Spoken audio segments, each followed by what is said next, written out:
మన ప్రభు రక్షకుడైన యేసుక్రీస్తు వారి శ్రేష్టమైన నామంలో మీ అందరికీ ప్రత్యేకమైన వందనాలు, ధన్యవాదాలు తెలియజేస్తూ very good morning to all of you. కాబట్టి మరొకసారి ఒక శ్రేష్టమైన ఉదయాన్ని దేవుడు మనకు అనుగ్రహించాడు. ఈ ఉదయకాల సమయంలో మరొక బైబిల్ వచనాన్ని మనం ధ్యానించడానికి ప్రయత్నించేద్దాం. యాకోబు రాసిన పత్రిక 2వ అధ్యాయం 17వ వచనం ఒకసారి చదువుకుందాం. దాని తర్వాత ఆ వచనం యొక్క లోతు అలాగే దాని యొక్క ఆధ్యాత్మిక సత్యాన్ని మనము తెలుసుకోవడానికి ప్రయత్నం చేద్దాం. యాకోబు రాసిన పత్రిక 2వ అధ్యాయం 17వ వచనము, అలాగే విశ్వాసము క్రియలు లేనిదైతే అది ఒంటిగా ఉండి మృతమైనదగును ఈ మాట కనబడుతుంది.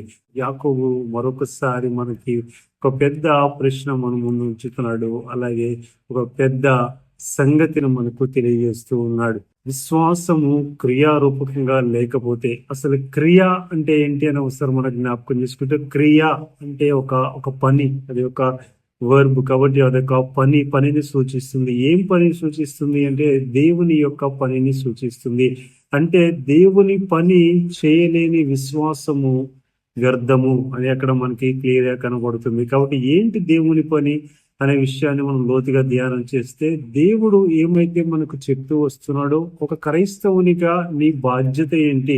చాలా సార్లు మనం మాట్లాడుతూ లోక సంబంధంలో మనం మన భారతదేశంలో ఉన్నాము కాబట్టి మనకి భారతదేశంలో మనకి రాజ్యాంగం కల్పించిన హక్కు ప్రకారము ఫండమెంటల్ రైట్స్ అలాగే ఫండమెంటల్ డ్యూటీస్ అని కొన్ని ఉంటాయి. కాబట్టి అవన్నీ మన హక్కు, మన బాధ్యత. కాబట్టి ఇదే రీతిగా ఒక క్రైస్తవునిగా నేను అంటాను, నీవు చూపించే విశ్వాసము అది క్రియారూపకంగా లేనప్పుడు ఖచ్చితంగా ఆ విశ్వాసము ఒంటిగా ఉండి మృతమైనదగునని బైబిల్ సెలవిస్తుంది. చాలా సార్లు మనము ఇతరులతో మాట్లాడుతూ మనకి డైరెక్ట్ గా దేవునితో కూడా చెప్తాము, దేవా నీవంటే నాకు చాలా ఇష్టము, నీవంటే నాకు చాలా ప్రేమ, నేను చాలా గౌరవిస్తున్నాను అని మాట్లాడతాము. కానీ అది క్రియారూపకంగా వచ్చేసరికి అది చాలా మనము చేయలేని పరిస్థితిలో ఉంటున్నాము. అది మనం చెప్పే మాట మనం చేసే చేతల్లో కనపడినప్పుడు ఖచ్చితంగా అది దేవునికి ఇష్టముగా కనపడదు అనే విషయాన్ని జ్ఞాపకం ఉంచుకోవాలి. చాలాసార్లు నేను అబద్ధాలు ఆడను అంటూనే మనం అబద్ధాలు ఆడుతూ ఉంటాము. ఆ పలానా పని చేయను అంటూనే మనం చేస్తూ ఉంటాము. కాబట్టి అటువంటి పనులు దేవునికి ఖచ్చితంగా ఇష్టం లేదు. అటువంటి సామాన్య పనులే దేవునికి ఇష్టం లేదు అంటే, అలా దేవుని మీద నీవు దేవుని మీద నాకు ఇష్టం ఉంది అని చెప్పి నీవు దేవుని పనిలో నిమగ్నం అవనప్పుడు, దేవుని పనులు నువ్వు చేయనప్పుడు, దేవుని మాటకు విధేయత చూపినప్పుడు అది ఖచ్చితంగా 100కి 100 పాపం అనే విషయాన్ని గుర్తుంచుకోవాలి. మనము పాత నిబంధన ఒకసారి జ్ఞాపకం చేసుకుంటే, చాలా సార్లు అక్కడ దేవుడైన యెహోవా అక్కడ బలులను స్వీకరించినట్లు మనం చూస్తున్నాము. ఎందుకు దేవుడు బలులను స్వీకరించాడు? అలాగే కొత్త నిబంధనకు వచ్చేసరికి బలులు నాకెందుకు వద్దు, ఎరిగి నలిగిన హృదయమే నాకు ఇష్టమైన బలి అంటున్నాడు. ఇవన్నీ వింటున్నప్పుడు ఒకంత ఆశ్చర్యానికి, అలాగే ఒకంత ఎందుకు అనుమతి చేశాడు, అక్కడ ఎందుకు అనుమతి చేశాడు, ఇక నూతన నిబంధనకు వచ్చేసరికి ఎందుకు బలులు ఆగిపోయినవి, సాక్రిఫైసెస్ అలాగే ఎందుకు ఆగిపోయినవి అనే విషయాన్ని మనం జ్ఞాపకం చేసుకోగలిగితే, అప్పుడు దేవుడు పాత నిబంధనలో దేవుని దగ్గరికి రావటానికి, అలాగే మరలా దేవునికి మానవునికి గల సంబంధాన్ని పునరుద్ధీకరించడానికి దేవుడు అక్కడ బలులను స్వీకరించినట్లు మనం చూస్తున్నాము యాజకుల ద్వారా. పాత నిబంధనలో బలులు నిజమైన పస్కా బలిగా అది సూచనగా కనిపిస్తూ ఉంది. దాని తర్వాత ఎప్పుడైతే నూతన నిబంధనలో యేసు ప్రభువారు మన కోసమే తనంతట తానే స్వయంగా మన పాపముల నిమిత్తం ఆయన సిలువలో చనిపోయి ఉన్నారో, దాని తర్వాత బలులు ఇంకా కొట్టివేయబడిని అనే విషయాన్ని గుర్తుంచుకోవాలి. కాబట్టి ఇప్పుడు యేసు ప్రభువారు మాట్లాడుతున్నారు, విరిగి నలిగిన హృదయమే నాకు ఇష్టమైన బలి అనే విషయాన్ని గుర్తు చేస్తున్నారు. యాకోబు ఇక్కడ ఏ క్రియలు మెన్షన్ చేస్తూ ఉన్నాడు? ఇక్కడ క్రియలను మాట్లాడుతున్నా అంటే పాత నిబంధన క్రియల, అలాగే మనం ఇక్కడ గుర్తుంచుకోగలిగితే నూతన నిబంధనలో క్రియల, ఈ రెండు ఒకే క్రియలు మనకు కనబడుతున్నప్పటికీ కూడా చాలా సార్లు క్రియలు అంటే రెండు పర్యాయ పదాలు మీకు జ్ఞాపకం చేస్తాను.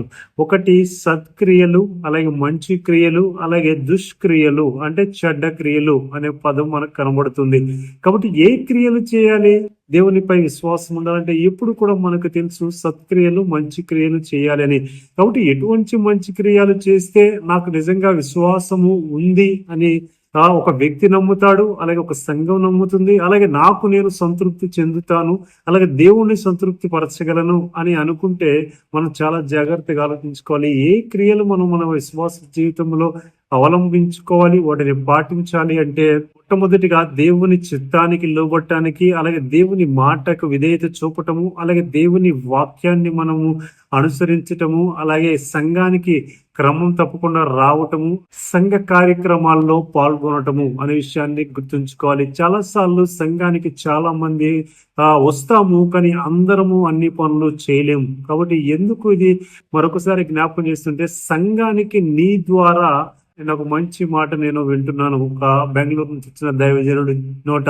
ఎందుకు ఈ విషయాన్ని జ్ఞాపకం చేస్తున్నానంటే, ఒక మా BPF బెథెస్దా ప్రేయర్ ఫెలోషిప్ దానికి అక్రిడేషన్ కోసము బెంగళూరు ప్రాంతం నుంచి ఒక నాటా అసోసియేషన్ వారు సందర్శించడానికి ఒక ఆడిటింగ్ అనండి దాన్ని అప్రూవ్ చేయడానికి రావడం జరిగింది. కేవలము బైబిల్ క్లాసులు కేవలము జరుగుతున్నాయి, కానీ దానికి ఒక గుర్తింపు సర్టిఫికేట్ అనేది ఒక అసోసియేషన్ తో ఒక దాంతో ముడిపడి ఉంటే దానికి ఎక్కువ విలువ ఉంటుంది అని చెప్పి దానికి అడుగు ముందు వేసినప్పుడు మొన్నటి దినాన ప్రోగ్రామ్ జరుగుతున్నప్పుడు ఆ దైవజనులు మాట్లాడుతూ వస్తున్నారు, మీరు సర్టిఫికేట్ కోసం చదవద్దు, మీరే ఒక సర్టిఫికేట్ అయి ఉండాలి, మీరే ఒక సర్టిఫికేట్ అయ్యి మీరు సువార్త ప్రకటనలో విరివిగా వారబడాలి అనే మాట. ఆ మాట నన్ను ఎంతో హత్తుకుంది. ఎందుకంటే చాలా సార్లు ప్రసంగం అంతా మనం వింటాం, చాలా సార్లు 1-2 మాటలు మనకి చాలా హైలైట్ గా నిలుస్తాయి. ఆ ఒక్క మాట మన హృదయాల్లో అది దాచుకున్నప్పుడు ఖచ్చితంగా అది మనలో బలమైన ఇంపాక్ట్ అనేది క్రియేట్ చేస్తుంది. అలాగే నేను అంటాను, మనం నిజంగా దేవుణ్ణి నమ్ముకున్నామంటే ఏ ఉద్దేశపూర్వకంగా దేనిని నమ్ముకొని ఆదివారం సంఘానికి వస్తున్నాము, నియామక దినాల్లో వస్తున్నాము వెళ్తున్నాము అంటే ఎటువంటి ఉపయోగం లేదు.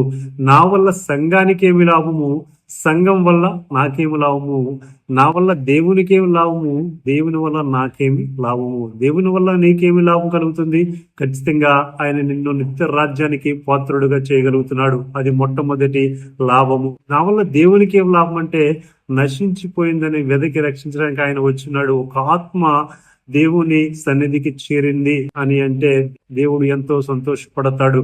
కాబట్టి ఆ 2 లాభాలు తప్ప మనము ఈ భూ సంబంధమైన దాని మీద ఏమి మనం ఆలోచించకూడదు.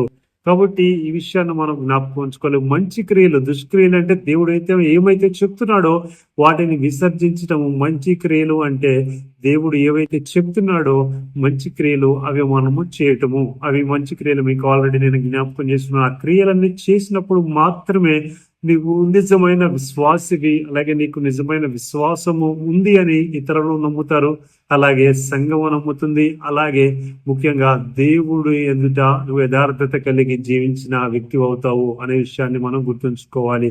కాబట్టి ఎప్పుడు కూడా మన ఒక వ్యక్తి తాను చనిపోయి ఉన్నాడు అంటే కేవలం హృదయం దగ్గరికి వెళ్ళి మనము చెక్ చేస్తే కుదరదు. ఆ వ్యక్తిలో కదలికలు ఉన్నాయా, ఆ వ్యక్తిలో జీవం ఉన్నదా అని మనం ఏ రీతిగా చెక్ చేస్తామో ఒక క్రైస్తవ విశ్వాసిని కూడా విశ్వాసము ఉంది అంటే ఈ ఖచ్చితంగా తాను చేయవలసిన మంచి క్రియలు, అలాగే ఖచ్చితంగా క్రియలు కలిగిన విశ్వాసము కలిగి ఉండాలి.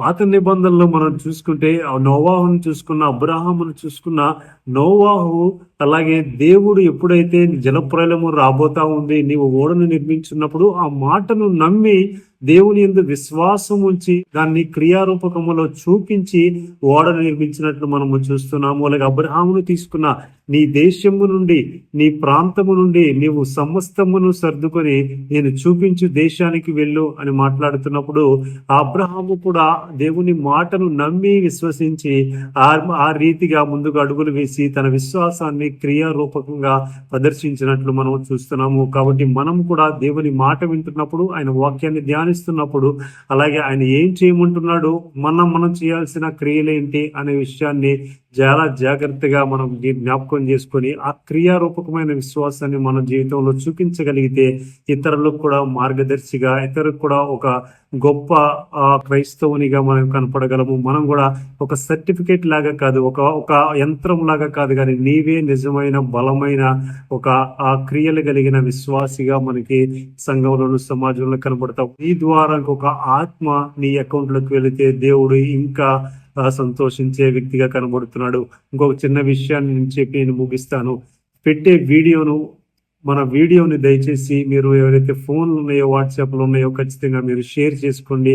ఈ షేర్ చేసుకున్నప్పుడు ఖచ్చితంగా ఏం జరుగుతుందంటే, ఆ షేర్ చాలాసార్లు నేను చూస్తూ ఉంటున్నాను. వ్యర్థమైన వాటిని, సినిమా పాటలు లేదంటే వేరే వేరేవి వాటిని స్టేటస్లుగా పెట్టుకోవడం నేను ఇంకా చూస్తున్నాను. చాలా మంది ఇక్కడ దేవుని నమ్ముకున్న బిడ్డలు కూడా.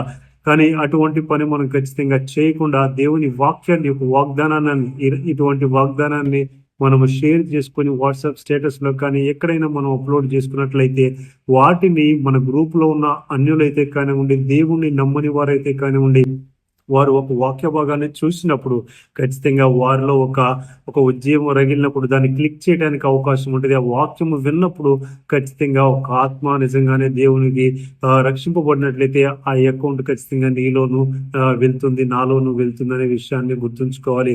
కాబట్టి అది పరోక్షమైన సువార్తలో ఒక భాగం కనబడుతుంది. ప్రతి ఒక్కరూ మనము ఫోన్ ఎదురు పెట్టుకొని లేదంటే మైక్ తీసుకొని బయట బహిరంగ పరిచర్య చేయలేకపోవచ్చు. కానీ ఇటువంటి చిన్న ప్రయత్నం, ఇటువంటి చిన్న దేవుడు చెప్పిన చిన్న పనుల్లో ఒక క్రియను మనం జరిగించినట్లయితే ఖచ్చితంగా ఒక ఆత్మను మనం రక్షించిన వారమై ఉంటాము అనే విషయాన్ని జ్ఞాపకం చేస్తున్నాను. ఈ మాట ఉదయకాల సమయంలో ప్రోత్సాహకరంగా, ఆశీర్వాదకరంగా, దీవెనకరంగా ఉందని నమ్ముతూ మిమ్మల్ని, మీ కుటుంబాలను దేవుడు బాగుగా దీవించును గాక.